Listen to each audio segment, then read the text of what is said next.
I'm Geordie Keitt. I am going to talk about some research that I've come across and a few sort of ways of thinking that I hadn't been exposed to before that may hopefully shed a little light on the conflicts that we have with certification and the sort of ways of thinking that give rise to those styles of testing that we don't think are all that effective. So I'm going to use as source materials a couple of books by Elliot Jacks, who is a psychologist, did a lot of work in hierarchical organizations for about 50 years. He died in 2003, I think. And a fairly new voice on the scene, Venkat Rao. I was introduced to him by a link to his blog on a Michael Bolton blog post and found him very compelling. So I'm using some of his materials. First of all, from Jacks, there are 4 kinds of mental processing. We begin at the lowest level with declarative processing, which is based off of the logical or. If you can imagine an argument, the argument style that a person would use who is using declarative processing is, I believe X because A. I also believe it because B, and because C, and for other reasons as well. These are not logically connected. They are simply declared. A manual grasping metaphor is useful for illustrating this. The second level, which uses the declarative statements as an ingredient, is the cumulative level, which is based off the logical and, where you have mutually supporting statements, which say, in and of themselves, A or B or C may not actually be a compelling argument, but taken together, all 3 serve to make my argument. And that's akin to collecting, to use a manual metaphor. The next method of processing is the serial processing, which uses the logical if-then. We have chains of linked statements. Because A results in B and B results in C, therefore we can arrive at conclusion X. And so you are able to build arguments by using the ingredient, the resources that you accumulated before. Those are your ingredients for actually creating a linked chain. And then the parallel, which is parallel linked chains, multiple linked chains, which condition one another and arrive at a conclusion mutually supporting from off of linked chains. So if A leads to B leads to C, and on the other side, D leads to E leads to F, and C and F together create G. G is our final state. There's some fabulous illustrations of this in the book Human Capability. Actually, in the other book by Jacks, the Life and Behavior of Living Organisms, where the paramecium or an amoeba lives its life in a declarative state. I want this, I'm going to get it. That's all it knows. The cumulative processes are an example is the communication pattern of a bee. It flies away, it comes back, it wants to tell where the flowers are, so it uses the duration of its dance and also the direction that it's pointing when it dances so that the bees can get a 2-pronged amount of information. It's not going to give just one bit, it's going to give multiple bits. An example from the animal kingdom of a serial process is stampeding animals. They all have their own internal algorithm that they follow when they are under duress. Many of them have the exact same algorithm under the same situation, so they all move in their own logic, but they don't condition one another. Whereas prey animals such as wolves will actually coordinate their efforts in parallel linked chains of attack, and they will say, non-verbally, of course, I will attack the front if you attack the back, but if you decide to attack the front, then I'll go around the back, and they'll work off of each other that way. So we don't actually have just a single layer of processing. These iterate over layers of content. So if we're talking about argumentation, we start with symbolic content, which is stuff you could point at if it were real, such as a test case or some node in a system or a dialog box on a screen. And then you can map these different thought processes using the symbolic ingredients. And then when you begin to sort of graduate from symbolic ingredients, you use more abstract ingredients such as collections, concepts, systems, non-existent entities that you couldn't point to, such as the banking system or the voting public or the computer network. Okay, moving along. All right. Let me see if I've missed anything. Oh, one thing back here. There's also the whole physical realm that I'm not showing on the slide, and there's also hypothetically other realms as well above the abstract. Jacks calls them the universal realms.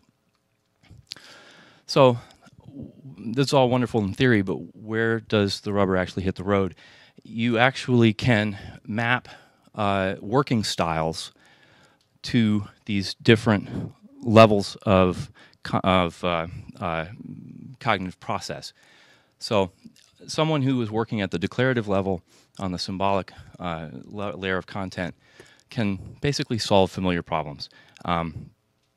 They can basically work with a single layer of things. So for instance, if someone is going to have a suite of test cases or things that they need to get done, they're going to attack them one at a time. Okay, I've got this to do. All right, I've got this to do. Done. I've got this to do. Done. The person working at the cumulative level tends to have a bunch of different things that they do that all address a particular problem. For instance, achieving coverage of one particular aspect of a system. Someone who is working at the serial level is going to be able to explore a variety of avenues to achieve a goal. And if, in fact, this avenue doesn't quite work, maybe they can pick a different one, and they'll get there. This is an exploratory style of thinking, because they can go one way, and then if they don't get what they want, they can backtrack and move over to a different path and make their way up. A person working in the parallel realm is going to be able to generate different paths of exploration and arrive at a variety of goals in order to basically give a much bigger and fuller developed idea of whether the problem has been solved or not. Once we get up into the higher realms, you're going to find that these sorts of workers are going to be able to take all the different things that they've done and turn them into a unified system in their mind and begin to name the system and differentiate it from other systems and see how it interacts with the different things that are also in their context. Further on up the chain, we begin to see how we can actually manage and affect systems of systems in a larger scale. And according to Jacks, the higher and higher you go, the more effect you have out in the world.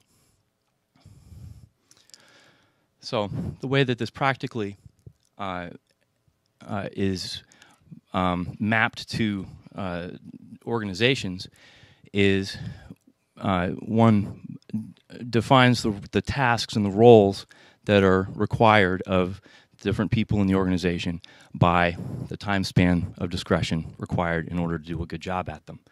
So if there is a task that you can basically say, go and do it, and I'll check in on you in a day or anywhere within a quarter, you can probably declare that someone is at the declarative level that is going to be able to take care of that, and so on up the chain. These are numbers that Jacks identified in working in various hierarchical organizations, fairly large companies, hundreds and hundreds of them over many, many years. But I would take them with a grain of salt. One of the things that Venkat Rao discusses in his book Tempo is that these numbers are obviously not set in stone. What they really represent is larger and larger patterns of waveforms of decision cycles.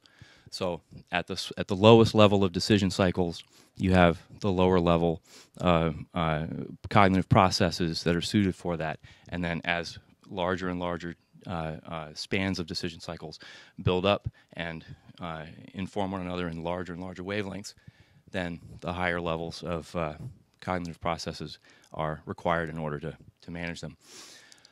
Now, working capacity is not fixed for any individual. It actually fluctuates up and down depending on a lot of different things. There's your innate baseline level. Some people are born with the ability to process larger or smaller amounts of information. They have a trajectory that they grow through their life. Everyone does. And it can top out at a level 1, a level 2, a level 3, a level 4. So where you are on that trajectory is your sort of maximum level. You can achieve some segment of that level by getting some amount of relevant skills and knowledge in your domain. You can also be in a domain that is in accord with your goals and values. These are skills and knowledge, and the goals and values, which are motivation, and ability, are ways of maximizing your actual current level.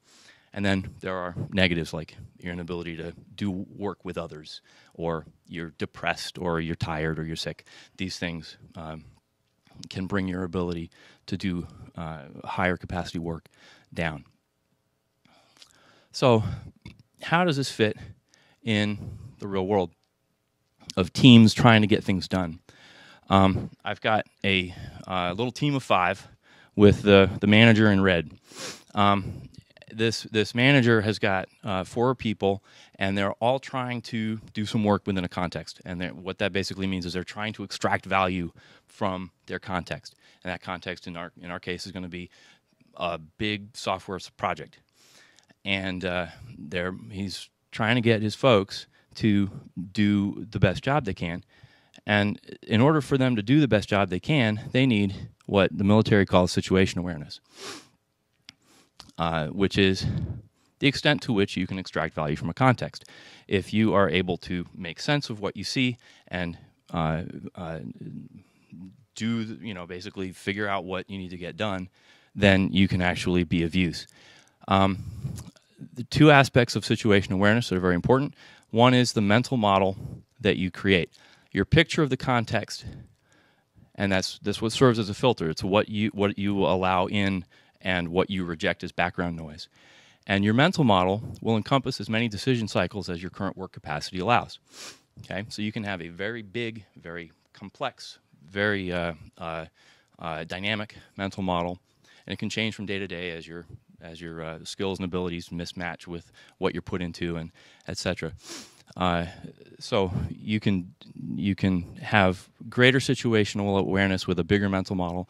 You can also have greater situational awareness with better legibility of your situation. And legibility means the ease with which you can recognize the exploitable patterns in a context. In basically any situation, you've got things you want to get done. How easy is it for you to tell what to do? So different people are going to have a different ability to generate situational awareness and have a mental model which enables them to filter out the noise, and also a legibility factor which lets them parse things. And it's this guy's job to make everybody have some situation awareness. Now, he's actually able to communicate with these guys relatively easily, right? Because his cognitive level is in touch with theirs, is very close by. However, he's going to have a tough time communicating with these guys. These guys actually are not on the same wavelength as he is. They're actually working at very, very low decision cycles, and he's having a tough time getting them to see what to do because he's thinking at a higher plane. So these guys actually aren't looking to him as their real boss. This is the real boss problem. One of these guys is going to be his real boss, or it's going to be somebody off screen. But at the different levels of processing, your real boss is actually going to be someone at the next higher level. So it's whoever you look to for situation awareness, and that is going to be the person at the next higher level, which means that if, in fact, this person is trying to lead a team that includes someone at level 4 or someone at level 5, someone doing parallel processing or declarative abstract processing, then this guy's not going to be able to give them any help in terms of situation awareness, because their mental models are going to be much bigger. And in fact, any attempts that Mr. Red here makes to improve the legibility of the situation are going to come across as annoying to these people, in the same way that I have little girls. If I read a mystery story to them, you can just see from a mile away as a grown-up, what's going to happen. Wait a second, something's going to jump out from behind. Everybody be quiet. It's all right. It's extremely legible. Okay, it's very, very clear what the tricks are that these people are going to use to try to scare your kids. Not to say that these people are children. It's just a question of what's the level at which they're going at the world. So basically, this person doesn't have a real boss on screen unless it's him or her, and she doesn't have a real boss on screen at all. Yet Red here is supposed to manage them. So the way to extract information from a system is either to improve your mental model or improve the legibility. The issue with legibility is if you do too much of it, you end up with something that doesn't actually work anymore. Okay? If you try to actually impose too much legibility onto a context, it actually destroys the ability of the context to get any good work done. In this situation here, we've got a scientific forest that was made highly, highly legible by, I don't recall exactly, it might have been in Belgium or something.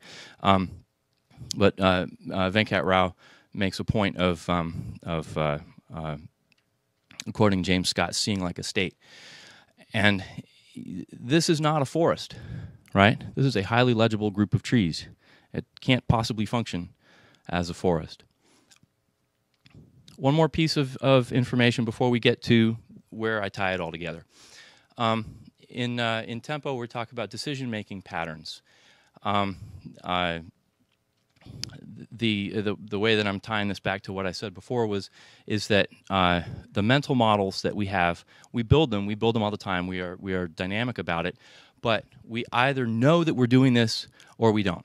Okay, we can be conscious and aware and proactive in building our mental models, or we can let them get built and not really know what all is going on. And to the extent that we're aware of what our mental models are and actually work on them, then we have our vertical axis. And Rao points out that horizontally on the other axis, we have the sense of engagement in our context. And engagement, he defines, which I find it fascinating, is where does our information come from? In our context, are we continually looking to external sources for our stimuli, or do we bring something to the table from inside ourselves? And to the extent that we get more information from external than internal sources, we have these variations in decision-making patterns. And I would argue that the procedural decision-making pattern is one that is assumed more often by certain schools of thought in terms of testing. So as we assume that people have less awareness of mental models, and we assume that people have less engagement with their environment, then we have a tendency towards a more procedural decision-making pattern. As we assume that we have more awareness of mental models, we can actually, and if you think about this, if you've watched James or Michael Bolton or one of these other folks, actually in a context and doing work in it, testing-wise, they go back and forth between a reactive and deliberative state where they get information from outside, they refer to their internal sources. They get more information, they refer to their sources. But it's always very highly, highly aware of the mental models. Okie doke. So, attributes of, I'm going to make this is a straw man of the context-driven test methodology or model. I postulate it. The complexity of the mental model, if you think about exactly what it's made out of, is at about a level 6. It is a system of systems. It doesn't simply restrict itself to software. It also goes into philosophy, psychology, etc., etc. And it is I don't want to call it a mega system, but it is a multiply systemed system. The expected visibility of the models is very high. The expected engagement of the people who are going to use it is mixed, internal and external. The audience for the model is testers and test managers, people who are engaged in their context, attempting to extract value. And the expected work capacity of the audience is level 4 or above. Okay? We are actually looking for people who are able to take various chains of reasoning and meld them together in ways that condition one another. A straw man of a process-heavy model, one that would result in the sort of antagonistic models that we love to denigrate here, is that the complexity of the mental model of the testing is at level 2. It is at the collection level. We have got a collection of things that you have to do. You have to do them correctly to get this done, and if you do them all, you will do it right. There is. I read the ISTQB syllabus and did a search on it for the words if and then and they never appeared in a sentence together.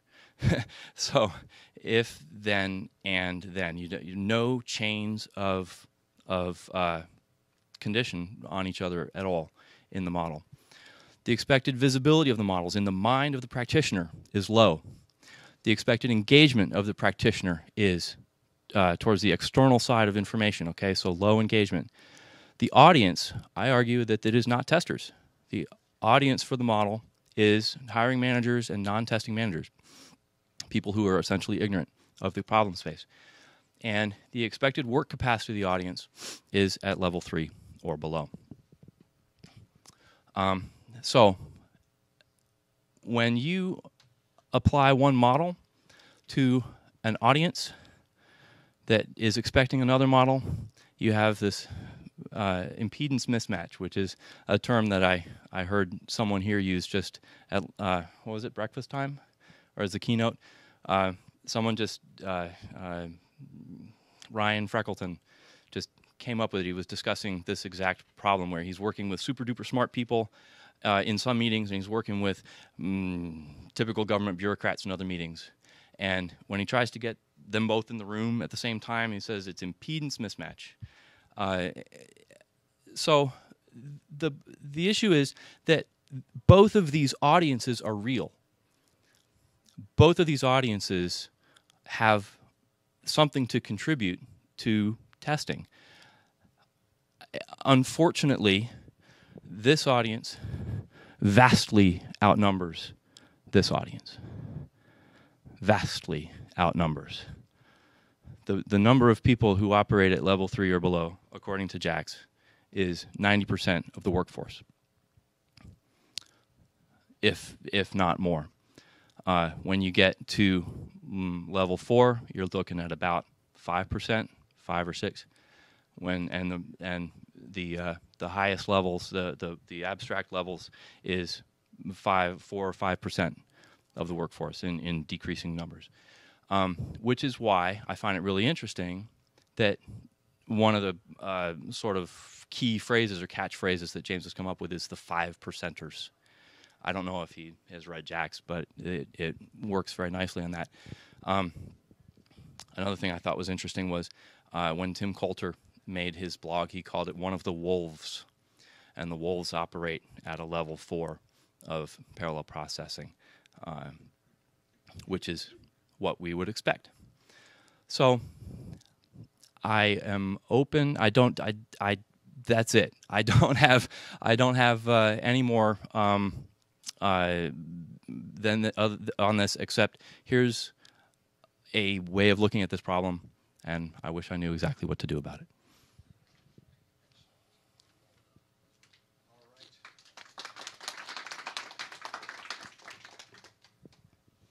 You were first, right? Right up to Keitt. I was just kind of curious, like how we came with this attributes for context-driven test models and process-heavy models.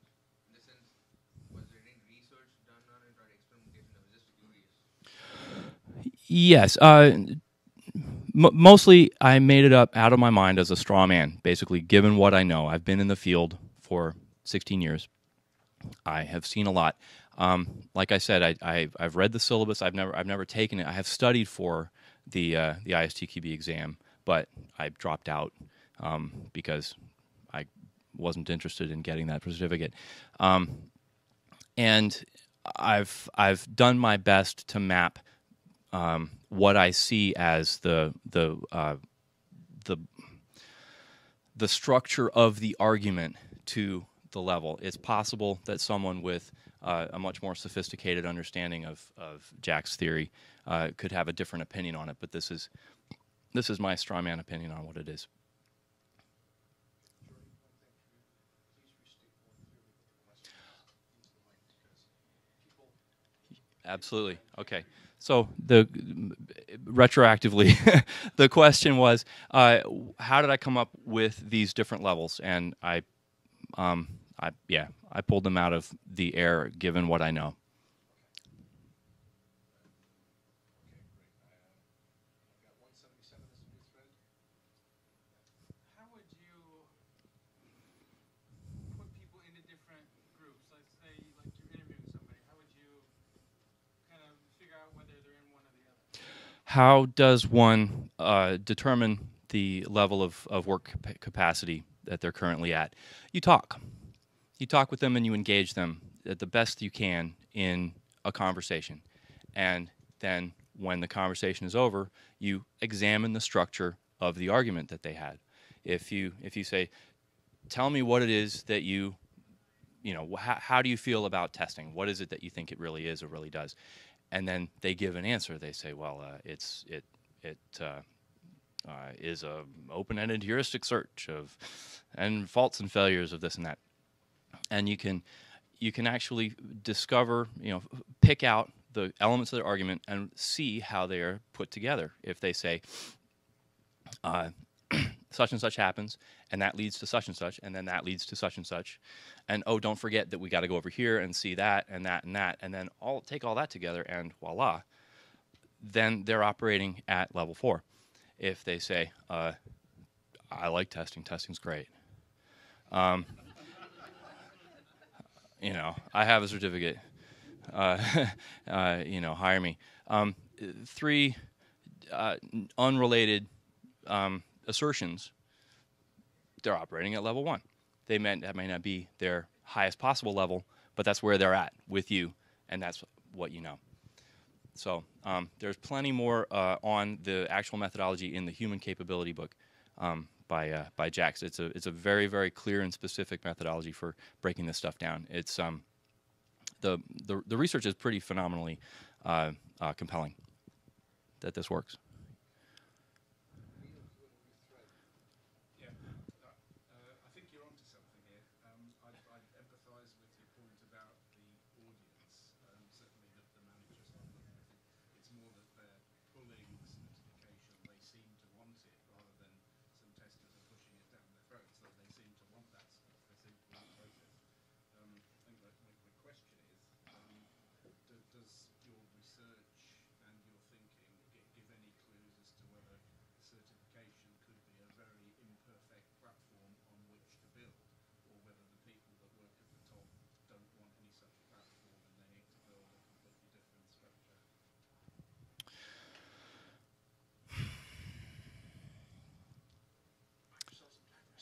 Yes, I will. Okay. Is certification a way of getting there from here? Can we take a certification that is built on these assumptions and transform, using it, transform the level of discussion? And I have to say no. This particular form of appeasement of this audience is not going to get us into better testing. It's not designed for testers. It's not designed for building that mental model. It's a legibility solution, not a model building solution. Okay. One thing that thank you for bringing me back to this. One thing I didn't mention is that the same level of legibility is more or less useful depending on the level of processing that you're capable of. So you can have someone at level 3 who implements a legibility solution that a person at level 5 will just be completely bored by, and that's going to be way too complicated for someone at level 1. Maybe I did cover that. Who's next? Okay, 120. I just wanted to understand why HR is in the audience for the process heavy models. Because they're hiring. They have been told that a tester who has a certification is better than one that's not. And so they create the job descriptions. Let me rephrase the question retroactively. Why is HR on this list? Why is HR in the audience? HR is a key audience because if you can convince them that a tester needs to be certified, and that the best way to create a process is to do it through this, lower second model here, then they are going to initiate the search for these kinds of testers, the testers who exhibit these visibility of models that are low, the external engagement. That's the sort of people that they will attract. Okay, new thread, 192. So this is sort of a related question. I'm going to play devil's advocate and ask you, what's the value proposition for me hiring context-driven Joe instead of process-heavy Sam? Because I could probably hire 5 Sams for every 2 Joes. So, what's the nutshell sort of value proposition there? Like, sell me on that. There may not be one for you unless you care about your testing. The question is, why would, as one of these HR and non-tester managers who's in the audience for this, how would I try to sell that person on a level 4 or above tester? And the answer is the context is much richer in terms of the things, the value that it's possible to extract from it, given your current working models. You're leaving tons of money on the table, and you won't. I could come in as a context-driven tester and very quickly show you the value of this mode of thought, if you're interested, and then I can recommend different people come in and implement a mode of thought about your context that actually will deliver value. The problem with this, and I will play devil's advocate with you against this, is this introduces a real boss problem, right? Who is going to be Joe Tester, level 4 tester's boss? If there's nobody at level 5 in the organization who is interested in testing, this person is going to be adrift. So I don't have a great answer for you. I can give you my impassioned speech, but then I feel for the tester who comes into your organization, Mr. Devil's Advocate. I just was going to say, I think along with the real boss problem, it presents a problem for the rest of the team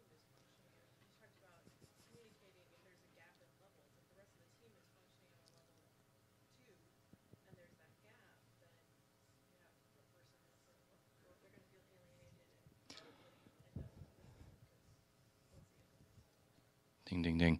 Should I rephrase that? That person not only will have a... Just say why you agreed. Yes. I agree, because this person will be their own boss. Here, if they didn't sign up to be an independent contractor, they probably should have, because they get paid more. Yeah, addressing the devil's advocate situation. You can give an infinite number of monkeys typewriters, and eventually they'll produce novels, or you can just hire a novelist. And it's going to be a lot cheaper for you, and you're going to get better quality in the long run with less overhead by just hiring the novelist if what you want a novel. If you want to test software, hire somebody who's capable of thinking and putting together their own logic chain. Okay, we got a flurry of cards. I think you were next. So another related question is, what's the pitch to HR? Because a lot of people work for companies where HR is sort of like, they do the recruiting. They're the one putting together the job description, and they're doing phone interviews. Ask the question again. Say it again. Oh, right. So what's the pitch to HR? Because a lot of times they are the front lines of recruiting and putting together job description and that sort of thing. So It's just maybe there's something I don't understand how HR here works. Like, at least in my company, the recruiters do what the managers tell them to do. So when I say, this is what I need, this is the person that I need, and they ask me explicitly, what are the skills that you are looking for? What are you looking for? And I make the decision. I'm the manager, and it's not HR or a recruiter or anyone who's like telling me who to hire. I make the hiring decision. It's not HR. I don't know how it works here, but That's why they love certification, because it's on the resume. yeah, but It's I a don't key care about buzzword. certification. I care about the person and soft skills. If someone has a certification or a bachelor in science or something, I don't care about that. I mean, I hired people who had no university degree or something. They just showed me their passion. They are dedicated. They had the work experience, and the work experience and the right mentality and the passion count much more for me than a piece of paper. Okay, Geordie, can you summarize that right quick? Because the mic didn't even beep on any of that. I'll do my best. What's your name? Tulane. Thank you. Where Tulane is from? Okay. The HR is not the front line. The manager is the front line, and since she is the manager, she has the final say on who to hire. And for her, work capacity trumps everything else: university degrees, certifications, anything like that. Okay. 94. Yeah, same thread. Thought about the keywords in a resume for the certifications, right? And there's some guy on LinkedIn that I found through Twitter that he likes to write on his resume on LinkedIn that I don't hold a CST certification nor a CTS CFL certification, but I can prove myself to be as useful or better than someone who holds them. So when someone from the HR department looks for those qualifications, they end up finding him among them. That's brilliant. So on LinkedIn, if you want to show up in a keyword search and yet not claim certification, you can simply say, I am not CSQE, I am not ISTQB, and you'll show up. The algorithms are that dumb. Okay.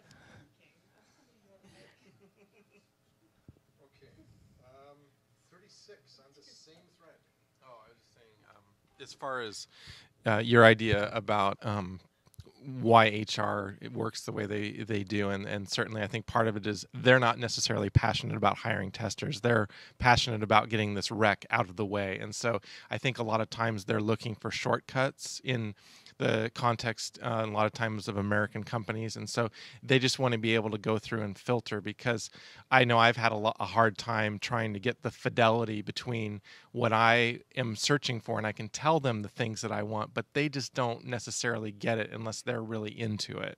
And sometimes you can have phenomenal HR people, and sometimes you can't. And so I think that's something that appeals to them about it, because it just helps them to get their job done faster, but doesn't necessarily get you the tester you want from them. Okay, same thread, 124. So, this is easier. So, That's a crap HR department because they're making their job that much harder because.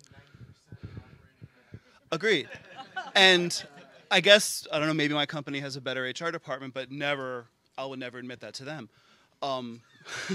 Because if all they're doing is getting the wreck out of the way, they're making them more work because if they bring in a crappy person, they then have about 6 months ahead of themselves to then manage out that person, and it's their fault in the first place. So HR, in my opinion, has always been exactly as you stated it, which is here's the job description, this is what I need, bring me the resumes, I review the resumes, these people I want to phone interview, conduct the phone interviews, these are the people I want to now bring in. And all they're doing is taking the marching orders. That's why in my company, HR has nothing to do with the recruitment of people. We separate HR and recruitment, and we call it talent acquisition for a reason, because people are core to our company. What's the name of your company? Pieware? BioWare. Thank you. BioWare is a talent acquisition company. It's okay. Okay. Yes. Yeah. I think differences between a smaller company versus the Fidelity. I think that is where the difference is coming from. Yes, larger companies have the mass of people. My company is part of Electronic Arts. We have thousands of people. Mm-hmm. Yes. Still, there's thousands and thousands and thousands of qualified people, and you've got most of them. Okay, I'm sorry. Somehow I got confused. 198. No, I was just going to say I work for a large company, and we have recruiters for each department, and then we give the requirements, and their job is to just, they do their job, getting the right people in the sense meeting all our requirements and doing the background check and etc. Their salary needs, etc. They send it to us, and then actually not just my manager, the whole team. We go through the resumes, and then we say who will be the best fit, and we pick the top 3, etc. So some HR departments are actually responsive to the managers. Absolutely. See, the HR wouldn't know the requirement for each job. There's so Yes. IT, specific jobs. So, Yes. So the manager, right? A lot of times manager asks particular people in the team as well. What are we looking for in this position, etc. So there is at least one more company who is fairly large that it uses HR in a rational way. And she's recruiting, so that's nice. This is Nanda Gulva over here. So go and see her if you're looking for work in Atlanta. They have offices all over. I don't know why I'm up here. Come on. All right. Talk with her afterwards. Okay, remarkable as it may seem, that was the last card. Does anyone have anything else to throw in? I cannot believe that you guys are... Oh, 22! Thank you so much. I like that I have fallen in with a bunch of people that are, think the certification is bunk. But I guess I'd like to ask whether just because someone has certification doesn't mean they aren't high functioning. Or secondly, if only 10% of the world is high functioning, how many of them are software testers? I mean, how do I find more context-driven? Okay, so is the fact that you've been certified an automatic disqualification for being a high functioning work capacity thinker? The answer is absolutely not. You can be a Martian. You can do it. There's no bearing. There's no bearing. Someone could have gotten the certification for any number of reasons. They could have gotten it years ago. Who knows? But no, the fact that someone is certified has no bearing on their fitness to do the job. Their mental model of what the job is is much more important. And if the certification has imprinted one that you don't find useful, then that's something that you can talk with them about if, in fact, their work capacity is good enough. Now, I mean, 10% of everybody in the world is still a whole lot of people, okay? And so, I mean, the other question was, okay, so most people are probably not at this multiply chained parallel, symbolic level of processing, but how can I find people that are? Places like this are a great place to look, and people like these people are great places to look, because people like this tend to associate, they have a real boss. They have a real boss who is going to set their situation awareness where they are, and that person is probably someone whom you would respect if you like the person that is here. And that person who is their real boss is probably connected to lots of other people, and they're connected to lots of other people. And so you just have to network with smart people. And that doesn't mean that smart people are not certified. It just means that people who are here tend not to be. I would make one little addition to that and say, consider the example of Doug Hoffman, the president of AST, and how many certifications he has, of which the most impressive one is from the American Society for Quality. And from that, they get less impressive in my mind. However, that was my red card that I was waving just a moment ago. We have one more new topic, one new thread, and that is Felipe. Before? Well, in my case, I have to go through two certification process because my company thought that since we are so huge, we have offices in every state in Brazil and we have different test teams. Well, they said that if you qualified our team, you would be better seen to the rest of the company because we had 4 or 5 people with certifications. I do not endorse the certification process, but I think that if you use it, if you go through a certification exam to learn more about testing or maybe some basic concepts, then it's valid. But I would never use it as a hiring criteria or anything like that. Because if you see on my resume or on LinkedIn or wherever, I never mention I have those certifications because the value I give to them is not good or is not big. So it's never on the last section, or I just don't care about it. I forget to mention them. I think that you should, they're good at some extent if you're just going to learn and use that information for yourself, but not to show off to others. You can be a really bad tester and still have a 100% score on an exam, or you can be really good and have no certification at all. It all depends on the context of who's reading your resume or how much or how you are selling yourself with the certifications or the lack of. It's a shame that he didn't have a microphone. That was well said. Felipe, is that the name? Has certifications, but does not advertise it. He figures that it's his own business, and he learned from it what he learned from it, and so he's happy with what he's got. Okay. Remarkable as it may seem, we are over time. So, thanks to all of you. Thank you to Geordie. Well done. Thank you.